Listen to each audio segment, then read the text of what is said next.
Oh, good. We're all here. This shouldn't be very long, so we can. Are you okay, Miss Daly, or would you rather if we came back after dinner? Oh, so sorry. I didn't realize my camera was on. Good to see you, Mr. Long. I'm sorry to have convened us all at such short notice and outside of regular hours, but as I said in my email, Miss Daly here had an incident with her students who are attending in-class summer school, and as we agreed last semester, we have to nip things in the bud early before they get out of hand. That's why I've asked our new Dean of Discipline here, Mr. Long, and Mrs. Carter, one of our two guidance counselors, to join us. Good to see you, Mr. Long. Thank you. Thank you so much, Principal Richards. Thank you, colleagues. I am very excited for this opportunity. However, Miss Richards, and I hope you don't mind me bringing it up here, but I would like if you could change my name to Dean of Students rather than Dean of Discipline. The reason why I think this is appropriate here is because this would be a disciplinary matter, right? But I believe that we need to get a closer look on how we deal with some of our disciplinary issues. And I think a good way to start is for the students not to see me as, the punisher, but more as a mediator, somebody that can help them, become better students and can relate to school policy and school guidelines. So I would like to drop the discipline. What do you think? Dropping the discipline, that is the problem. We are too soft with some of these old hooligans that we have. Boys are not emotional like girls, so we have to deal with them practically. Well, Miss Daly, as a former boy, now currently a man, I have to disagree. According to our society, man not supposed to cry. Well, let me tell you a story. I had a beautiful Doberman dog. Perfect specimen. 17 years I had him. Intelligent dog. And every single evening he would wait on the gate until I come. He wouldn't leave until him see me come through the gate. You see, when he died, I was devastated. But you don't know. Man no cry. Big man don't cry. You see, the first evening that I go home and do see that dog, I'm not afraid to tell anybody either. I bust a ball. Oh, excuse me for 1 minute, please. Okay, let's give him a few, and then when he comes back, we can. Really, Miss Richards, for what? I need a dean of discipline who going to shape up them boys in my class. It's obvious Mr. Long can't manage that. The man is a baller, and I don't mean football. What does that have to do with anything? I thought you were hiring a man to manage those boys. Actually, no, Miss Daly. Gender was not a consideration. We hired Mr. Long because he was the most qualified person that we interviewed. Well, maybe it should have been. He's obviously very soft. Really, Daly?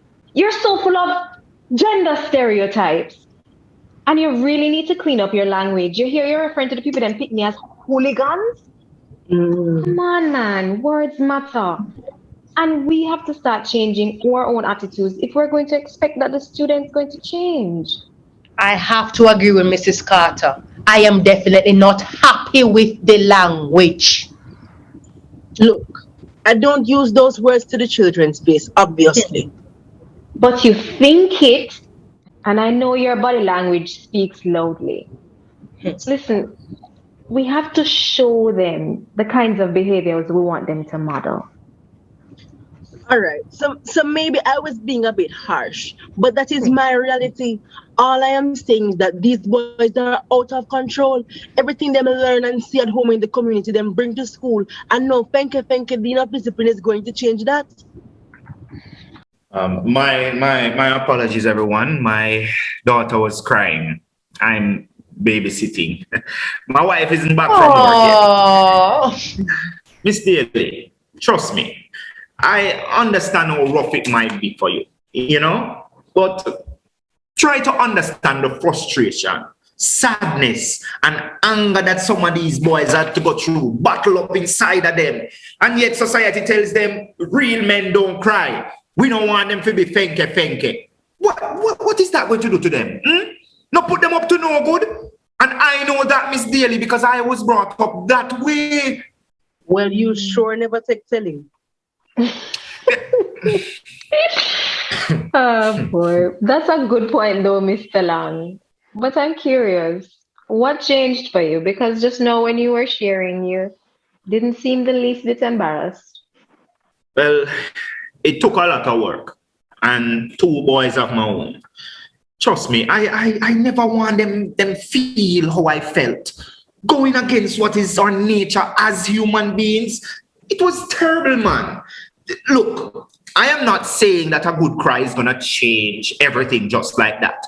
But this is some of the ways that we've been dealing with our boys incorrectly.